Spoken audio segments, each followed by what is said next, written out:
probably will ignore you. But please ask them verbally. I will not be looking in chat. Okay, and I will begin in, let me get my timer, sorry. I'll begin in Okay, there's no timer. Okay, I'll begin in three, two, one. First, some framing. I think that first of all, because this is like on a limited game, this means that inherently there is a possibility for multiple people to win because there isn't one winner which occurs. If Oppet wants to contest this framing, go ahead. But I think it's pretty intuitive in the info slide that many people can win and split the reward, so we get that inherently on our side. Also, I think it's important to point out that this is not an actor motion. It's based on the overall benefit to people, and we think that like having less people die and like less trauma occur from this is probably going to be what's weighed most heavily in the round. We'll get to that in like the extension. Well, I guess not the extension, the main speech. But essentially, what we're going to argue in today's round is that what system is going to produce better outcomes for players when you tweak the incentives that they have to analyze like what decisions they make when going about these games. The first main point we're going to give you is that these limited games allow to save more lives by structurally allowing survival while maintaining competition. The limited game rounds allow people to survive by design because it's not going to only one person winning these, while unlimited games force you to have like a very large amount of people die in order to have one single winner. In the unlimited format, because everyone has to die, this means that inherently like you obviously need to experience a lot of death, which does not occur when you have a limited game. People are allowed to like split the prize among multiple individuals, which means we have the possibility of multiple survivors. We think this makes a different rationale calculus where you don't need to necessarily inherently eliminate others in order to win. You don't have as strong of an incentive to want to kill the people you're competing against because you don't need to in order to win the game. You could kill people and still lose the game because it's not necessarily like based on just having one winner because you could be like targeted by other individuals. We think that Op may try to say like, oh, you have more incentive to like actually like kill people because you want to increase your prize pool. Why is this not true, and why are you unlikely to want to kill other individuals on our side of the house? First of all, we think the risk calculus inherently changes when you don't have this unlimited game format. In unlimited games, you need to kill other individuals because the game ends when everyone else is dead. It's either the guards kill them or you kill them. There's no downside to killing other players on the unlimited game format. It's the way that you survive. However, in limited games, killing is a gamble. It can make you a target. Other individuals will now see you as a threat. People are more incentivized to make allyships and things like that because another way that you can win the game instead of just killing other people is by finding a group of individuals to strategize together and like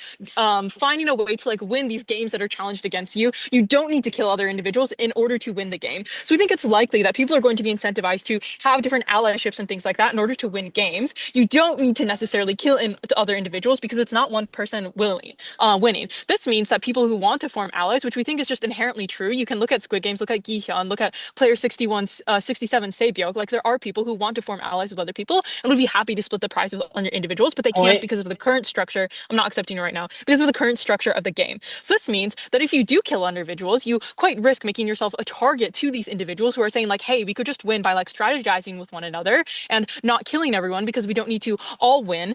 So this can create a target on your back and make people inherently not want you to survive or make people like make it so you're likely to fail in a future game and not likely to advance. You also might need allies in further rounds and you're burning your bridges, which is probably quite bad. And we think that second of all, like you have like these increased paths to victory, which means that on the limited games format, you can win by being the last person, but you also can win through the strategization. So that just means that by engaging in this allyship, you're incentivized to do this because it just means you have more paths to victories. If you're a person that just goes around like killing everyone, this means that the only way you can win is by killing everyone, which people are probably not likely to enjoy if you can just like split the prize among other individuals. You can win by strategizing. This just like increases your optics of like not dying in these games. We think people probably don't want to go die in these games. I think this is quite intuitive. Like people are just like death adverse and they probably don't want to get to like shot to death by like the red guards and stuff like that.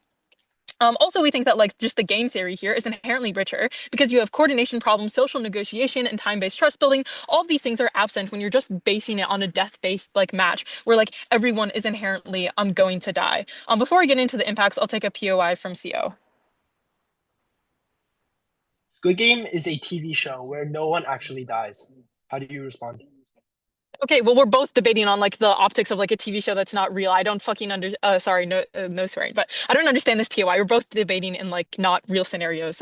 Yeah, I don't think this matters. Okay, what are the impacts of this? We think that when you exist in a scenario where more people are likely to survive, you're incentivized to exist in these allyships and stuff like that. You just get the chance to have more people survive and live because you don't just have one winner. We think this is inherently good. Like less people dying and having the ability to win through these games is probably a very easy benefit. You can flow to OG in the round. Also, second of all, we think that the game inherently becomes less ruthless and incentivizes people to kill less because you don't need to in order to have one winner. People are more likely to ally with one another, so you get games that are less about like wanting to kill one another and these super like brutal optics that you see happen in Squid Game a lot. And instead, you want more individuals to interact good with another. But then, second of all, we think that this just means that more people are going to win the amount of money. OO might try to give you some sort of framing saying like people are super greedy, so they're going to want to kill each other anyway, and ignore like the analysis I gave you on why you want to build allyships because this becomes an inherent part of the analysis of how you play these games. However, I think that even if you don't buy that analysis, just like think about the people who are entering in these games, right? They're very poor within society. A lot of them are in like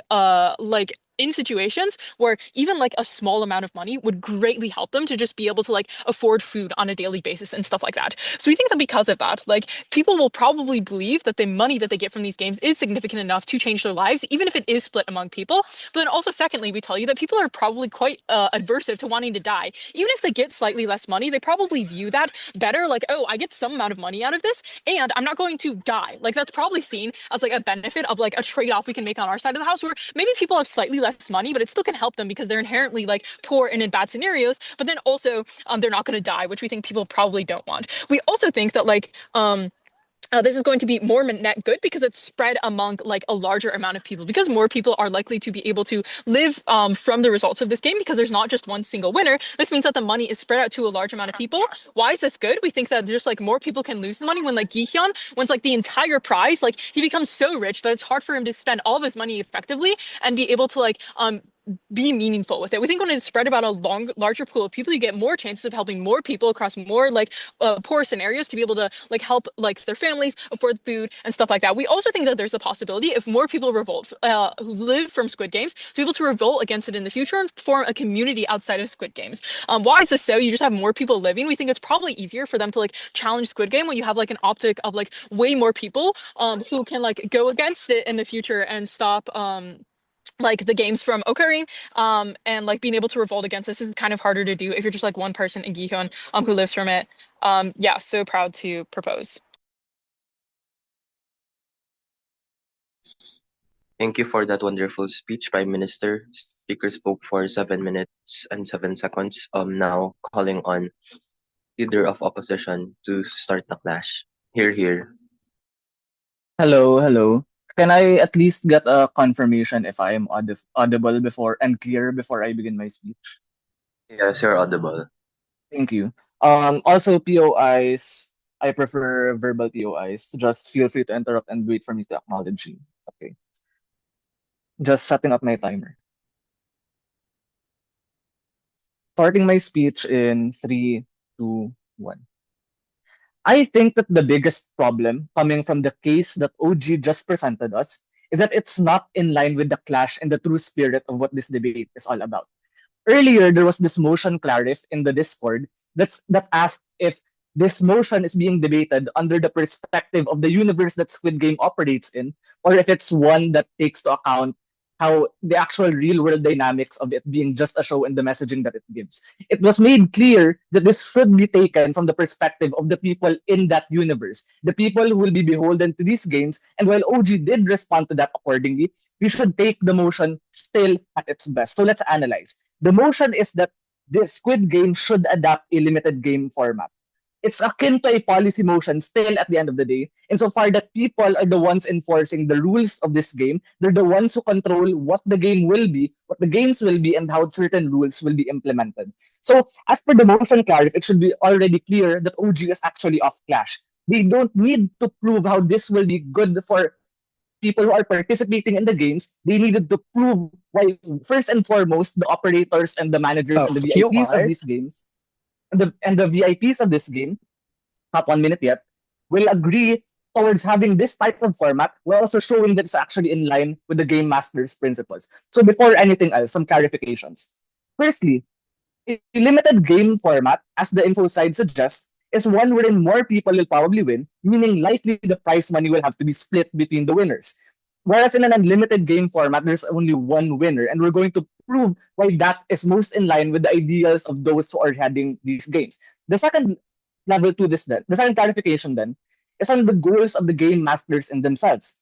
We say that these VIPs are typically voyeurs who are sadistic in nature. They want to see people destroy each other when they're beholden to vices and crises. Meaning, they want to somehow critique and justify their own prejudice against people's desperation when they're acting in greed. And they don't, and other than that, they also don't want to be found. Remember, these guys are akin to criminal syndicates at the end of the day. And while I myself am not a part of a criminal syndicate, I could probably intuitively say that these people probably don't want people ratting them out to the police or to the authorities at the end of the day.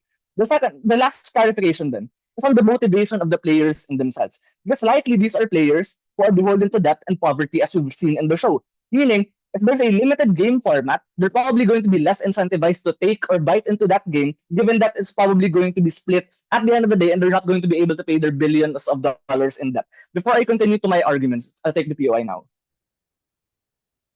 3, 2, 1. No POIs. Sorry, Okay. sorry. So Okay, go. why do we not? I'm so confused. If the motion clarification says that it's inside the universe, why do we not care about the feelings of the participants at all?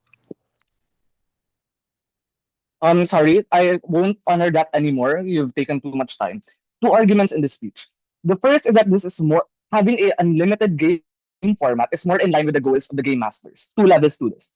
The first is on principle. These people want, because of their sadistic nature, want to see the desperation in the people who are playing the games. If you take a look at episode 1 of season 2, for example, it was pretty clear from the character being played by Gong Yu, I forgot the name of his character, that they are able to justify beholding these people into forms of torment, into making them destroy and kill each other because they feel like it's the part of human nature that exposes itself when people are greedy, when people are beholden to crisis, when there are so much stakes involved, and the only way to co-opt any of these benefits for them is for them to be the last person standing.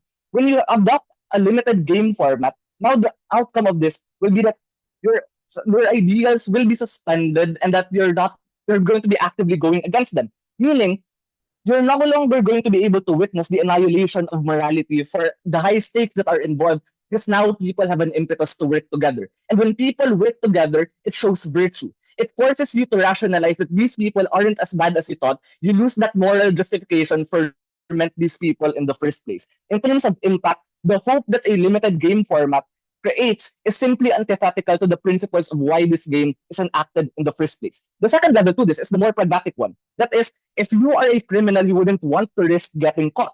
Remember, in our framing earlier, we mentioned that these people don't want people ratting them out to authorities. Even if they have people from within those systems, it would still be a very big issue that would draw mass public scrutiny if more and more people are able to testify as to how these games work, as to who are the people who are running them. And if you have more winners, i.e., more survivors, you likely have more witnesses that you have to keep tabs on. Whereas if you only have one winner, as we've seen in the show, it's going to be easier to keep tabs of just one person. Even if they try to make attempts to hold you accountable and to actually get the authorities to chase after you, at least you're able to do certain things like threaten them, for example, or it's just easier to mitigate the harms and the damage that they pose to you. In terms of impacts, then POI? only a limited no, only a limited game format is one wherein you have less people to worry about to actually damage your own system. But at the same time, it's the only one where you're not forced to rationalize whether or not you were actually right all along.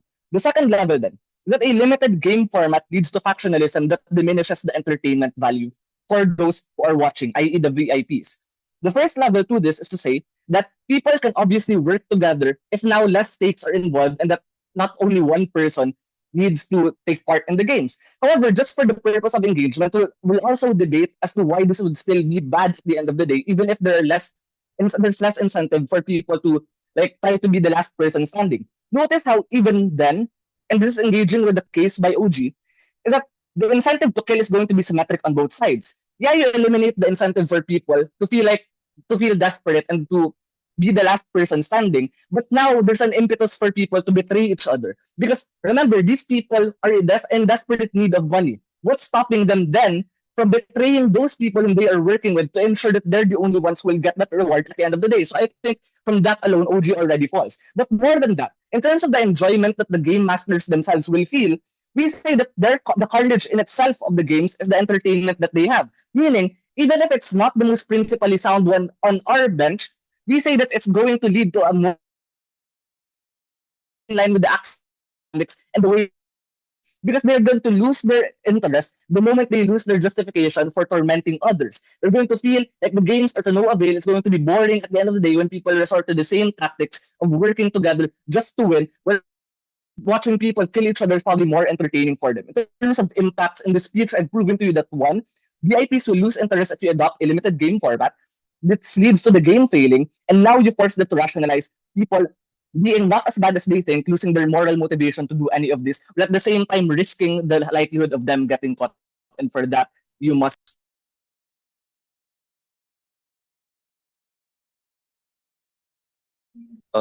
Okay. Speaker spoke for 7 minutes and 30 seconds. I would like to remind everyone that I won't be taking notes after 7:15. Thank you for that wonderful speech, Leader of Opposition. Now calling on Deputy Prime Minister. Here, here.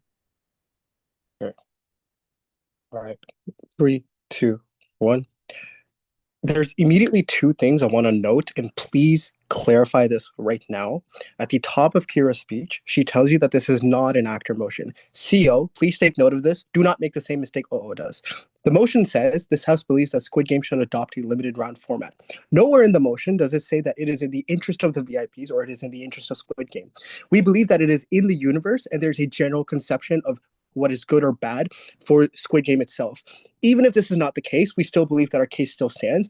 We can see this in the motion clarifications, where the CA literally tells you that this takes place in the universe. This is not from the perspective of any individual person. Okay, now that this is clear, firstly, immediate refutation here is that when they're side of the house, there are significant costs. So even if it is from the perspective of the VIPs, they have to spend lots and lots more money because you have unlimited rounds and you have to wait till these people kill themselves, right? The other problem is that it is probably likely that people will still kill themselves or kill each other on either side of the house just because people want to, if the incentive that they're saying is that people want to win the most amount of money, the greater incentive is people want to survive. People want to be the last one standing. There's a much greater revealed preference to live. And so on their side of the house, knowing that only one person survives, this incentive to live overtakes your incentive to want to like win the most amount of money. You're going to kill more people. Their case falls. Firstly, then, why is this actually good and why this saves more people? A few more mechs to what Kira said. When the rounds are limited, more people survive. On either side of the house, it is likely that alliances form within the game. Why? Firstly, people have a general desire to live.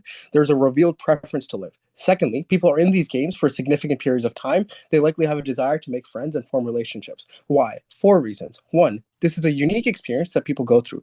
That is to say that they are going through traumatic and formative experiences for their lives. Secondly, through these intense emotions people feel, there are groups and friendships that form because human beings have a general desire to be loved and cared for.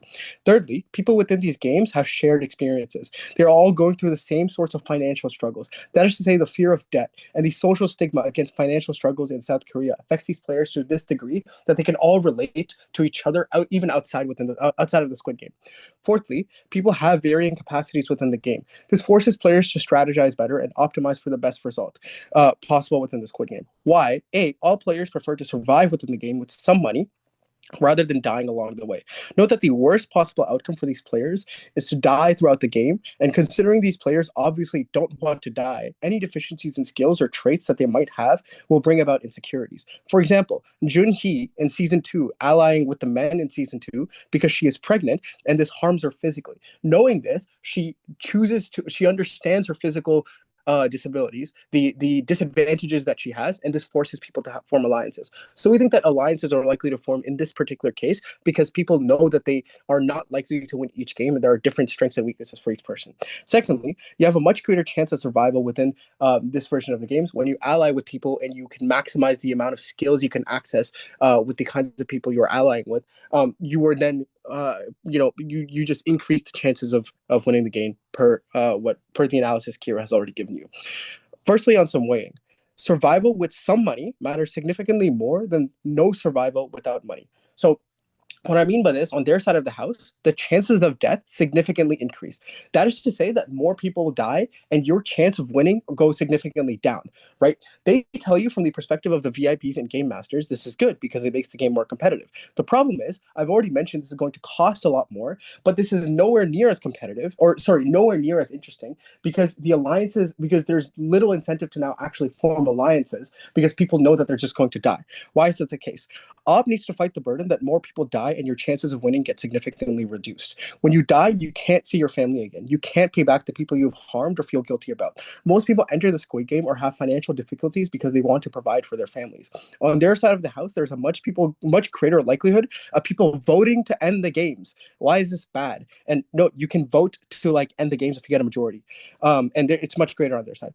Most people have a revealed preference to live. We see this in episode 1 of Squid Game, where people run because they realize that they are about to die.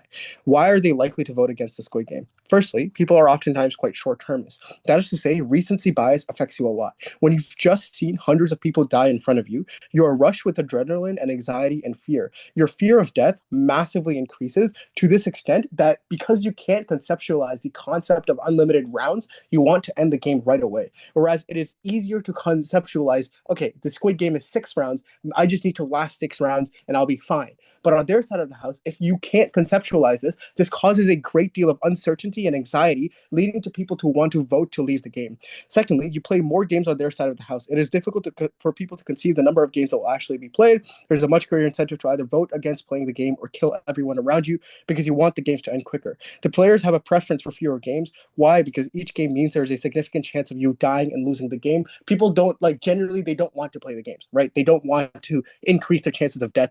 This is obvious. Thirdly, why is keeping the game then good? You reach our impact, which is that the prize money is spread across and helps more people. This is to say that if 20 people win the prize money, it's not just 20 people that are benefited, it's the families and friends of those 20 people as well. On their side of the house, the money is concentrated with one person. It is difficult to spend 45.6 billion won as one person because each individual has separate incentives. For example, in the first episode of season 2, Jian spends a shit ton of money finding the salesman. If the prize money was then spread out, then this money is likely to be used on things like benefiting their family. Secondly, if more people survive, it creates a greater capacity to end the Squid Game in the long run.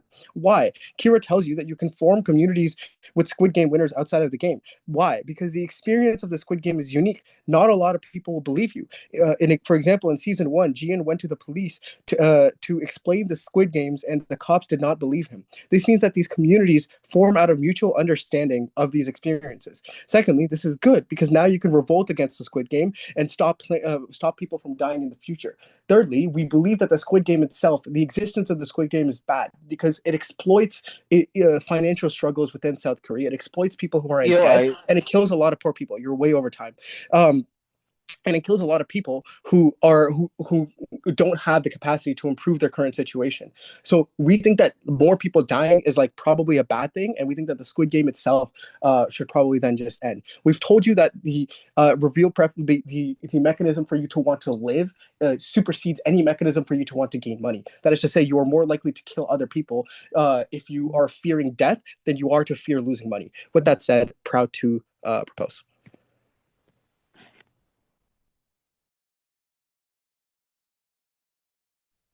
Speaker spoke for 7 minutes and 8 seconds. Thank you for that fine speech. Now calling on Deputy Leader of Opposition to close the opening clash. Here, here, Hello, just confirming if I'm audible. loud and clear. Okay, I'll start with my first word. Please put POIs via chat. I'll probably ignore them for the first few minutes, but I promise I will get to them later. I'll start with my first word again in 3, 2, 1. Doksu, who was one of season 1's primary antagonists, had a very, very important quote that I think just grounds this debate. This is hell, and what are the rules in hell? I think this talks about a lot of things, especially in terms of two clarifications I would like to make. The first is there is an uncharitable push coming from government about how this is immoral or how Squid Game in it of itself is immoral. I want to note that this is an in-universe topic and a neutral perspective must be maintained because otherwise there would literally be no debate in terms of the immorality of Squid Game. Yes, we know Squid Game in it of itself is immoral and we concede to that. However, the thing now that we are going to debate is number one, from the perspectives of your VIP and game masters, because that is what sustains the operations of your games in the first place, because they're your funders, they're the ones who funnel in the resources, which means absent their interest, these games will probably become defunct, which means the people on the ground will receive no prizes at all and will receive no means of social mobility in terms of their poverty. But second, I'm also going to be charitable enough to engage with their theory of factionalism and game theory and just literally people having more alliances at the end of the day. Let's start first by defending the extension and why VIPs are important. The first thing I would want to do here is just to defend the fact that in an unlimited game, you always end with in a limited game rather, you always end with a lot of survivors at the end of the day, which means that the VIPs who pay you a lot of dollars and a lot of resources and multi-millions for the gladiatorial bloodbath, which means that these things are probably going to lose the spectacle. What does this mean? Because number one, this probably means that your VIPs are going to lose in terms of the prize pool and the resources that they're going to funnel, which means that the economy by which Squid Game behaves is going to lose out, which means you lose your sponsors. You lose the entire principles upon which this game has been founded in the first place, which means that the game just becomes defunct later on. But secondly, let's engage with their characteristics of how people are less likely to betray each other. In fact, I would like to flip this case coming from opening government because now when people have some form of factionalism, it is more likely for them to betray each other. There are two main mechanisms for this. The first is just that in an unlimited game, betrayal becomes tactical and targeted because players are going to kill you either way. So you know that you cannot trust anyone, that you survive the rounds or kill rivals at night because knowing only one can win. But in a limited game, it is the possibility of multiple survivors that creates more paranoia and distrust. Because notice that backstabbers exist in symmetry. There are going to be backstabbers in both sides of the house, insofar as Sangwoo is going to betray Ali in later episodes, for example, because it's done in an unlimited format out of desperation. But in a limited game, it becomes far POI? more worse in terms of extent. POIs via chat, please. Because betrayal can become more common. Because of number one, you probably have an economic incentive of getting more financial incentive and a larger share of the pot later on. Because if the reward is going to be split among groups, the fewer survivors, the larger the individual payout. And this also is in alignment with OG's characterization of people being desperate and thrown into poverty, which means a direct monetary incentive to quietly eliminate others just becomes a possibility. The second is just that there's more uncertainty of survivorship in game design, which means that players are less likely to know how many will survive. Some games are going to require paired matchups, like the marbles game, or rules can suddenly pit allies against one another.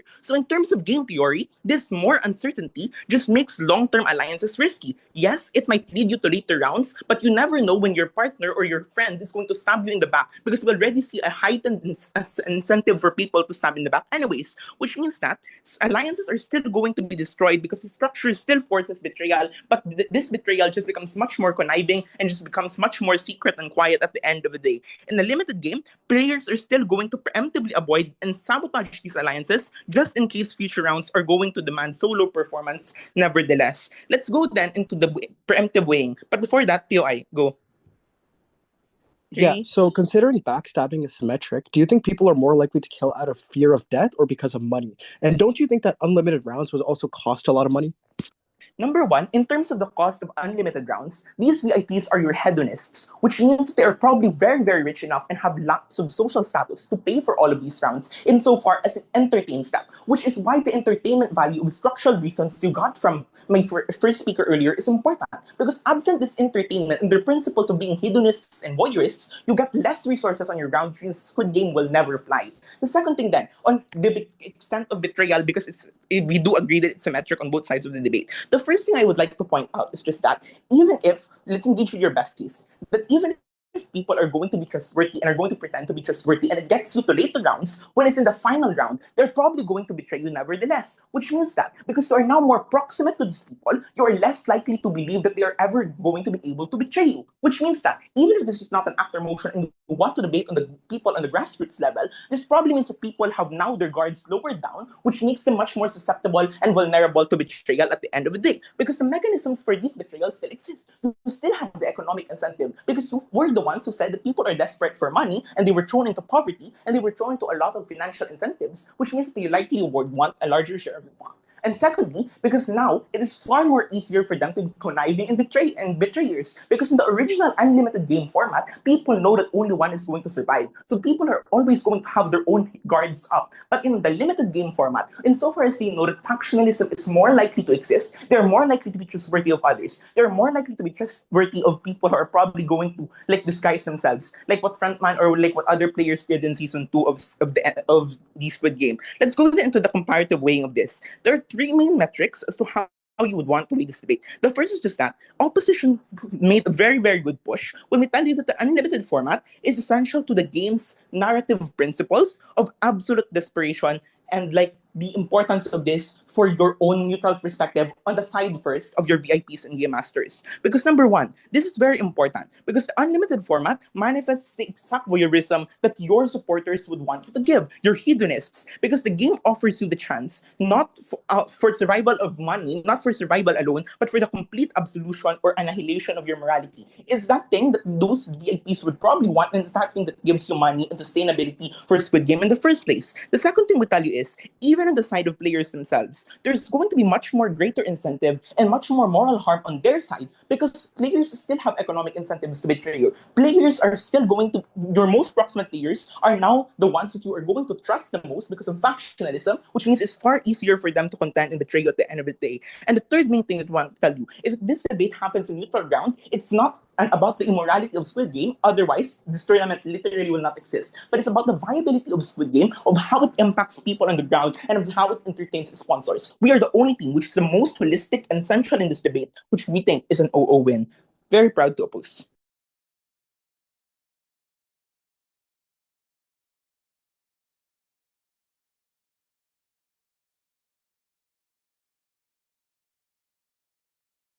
Is it my turn now? Thank you for that wonderful speech, member of government. Now, may we call on like member of opposition. Here, here. Okay, give me 1 second. I'm just putting some headphones on. Um,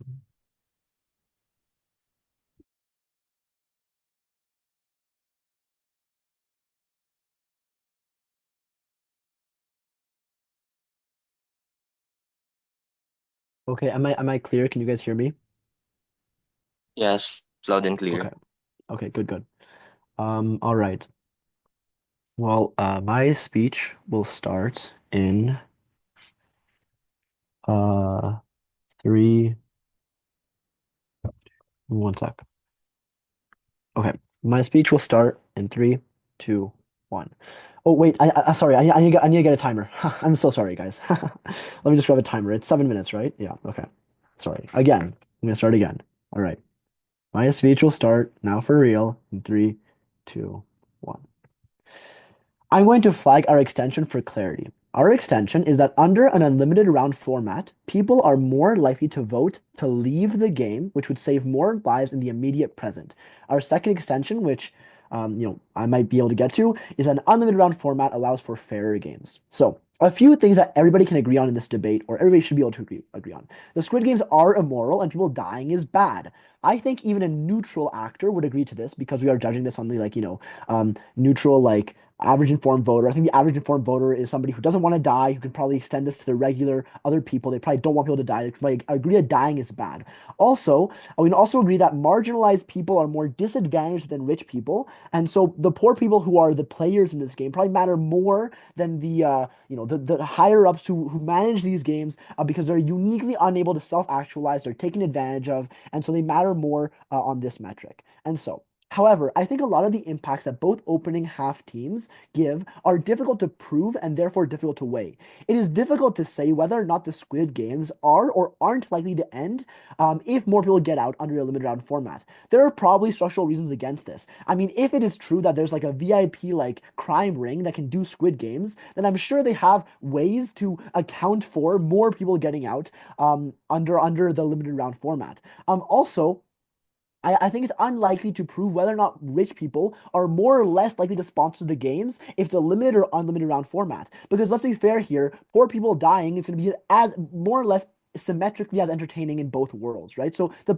rich people who want to see this happen are probably going to want to see this happening anyways, regardless of whether or not it's a limited or an unlimited round format. I think then that what should be made most of all in this debate is the immediate positive impact that the actual format of an unlimited game has on the participants of the Squid Game. The possibility that less people die in the immediate present is more important than the possibility that less people die in the like far future.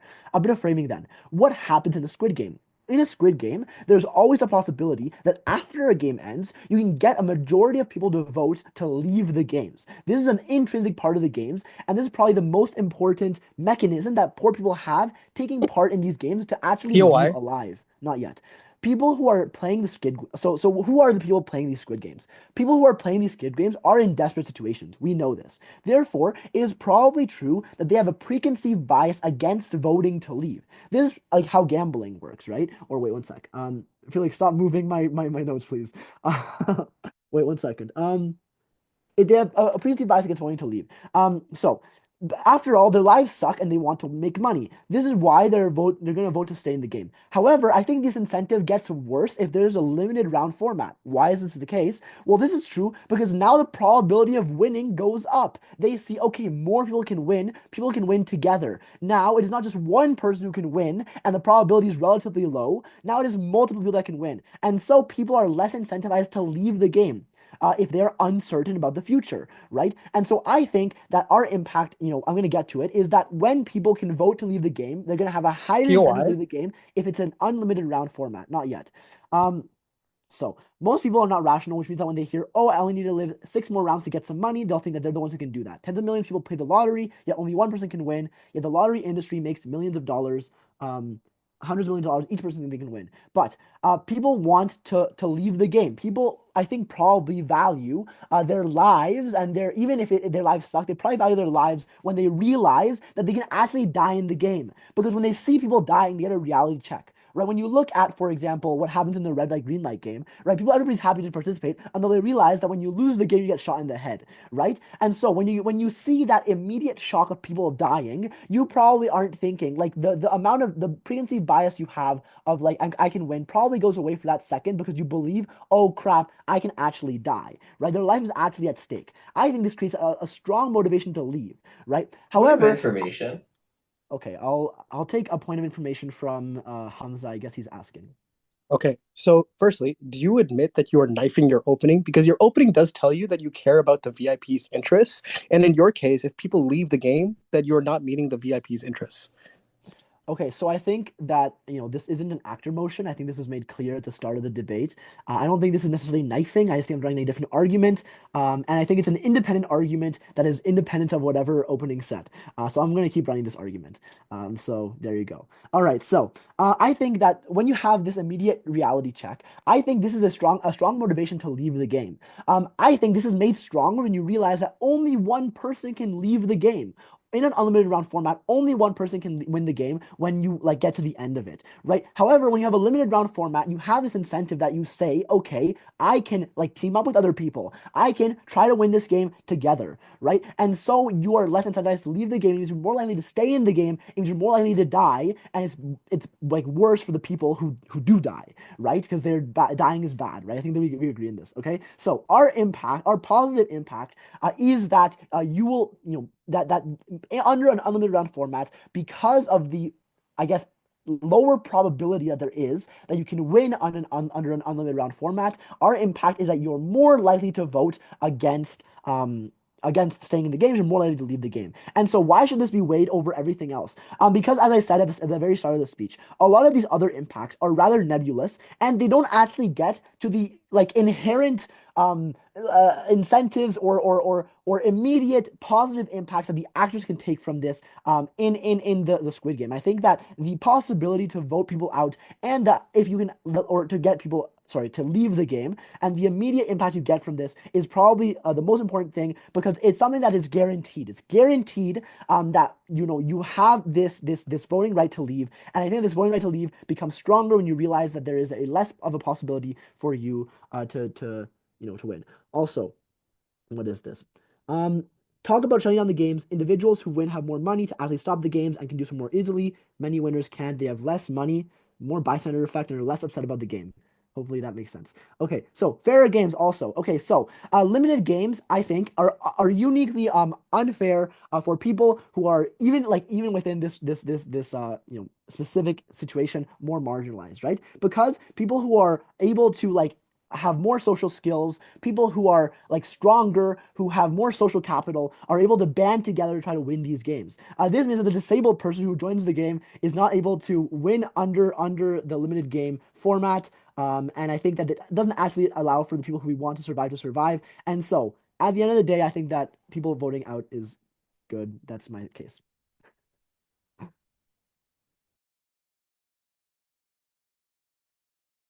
The speaker spoke for 7 minutes and 13 seconds. Thank you for that wonderful speech. Now may we call on um government whip. Speaker spoke for 6 minutes and 6 minutes and 56 seconds. Thank you for that wonderful speech.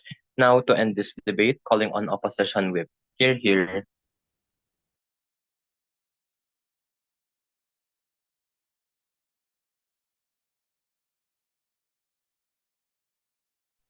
Okay, give me a second. I'll find my timer.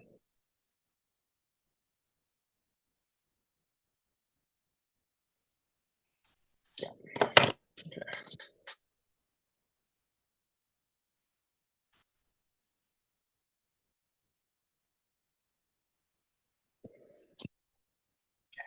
Start.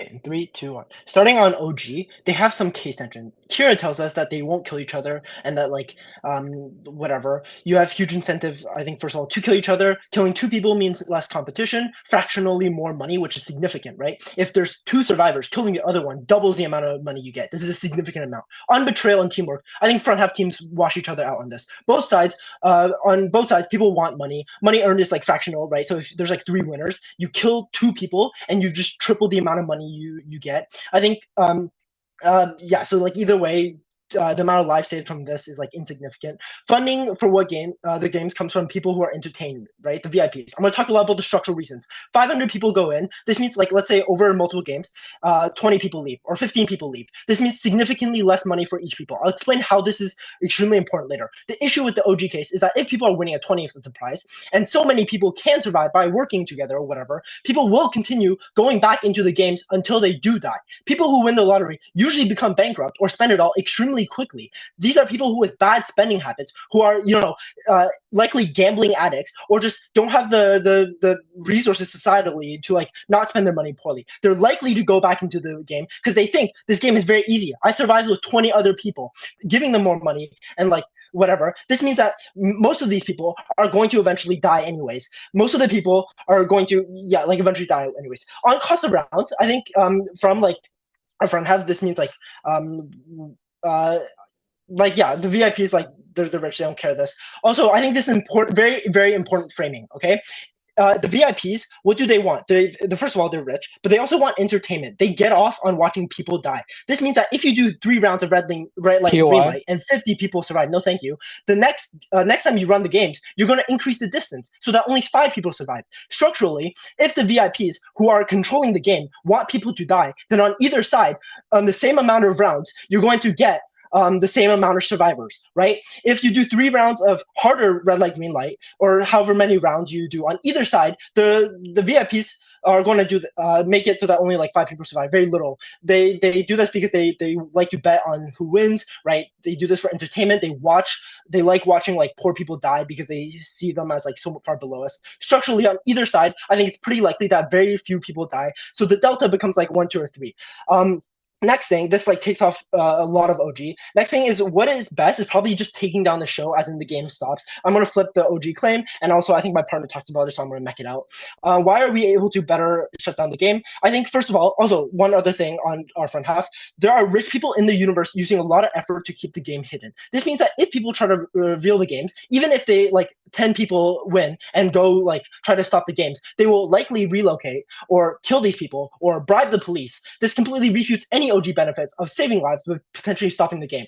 We're going to actually stop the game in a way that actually works, okay? Or structurally is useful. We're going to flip the point on shutting down the games. Many people leaving the games are all happy if the risk of death is far less, as in many people can win the prize and these people will be satisfied. When more people die, the individual can then make change, right? More winners means less change. First of all, bystander effect. Everyone just barely survived. They will go on with their lives, go vacation, travel the POI. world, eat food, buy a house, whatever. No, thank you.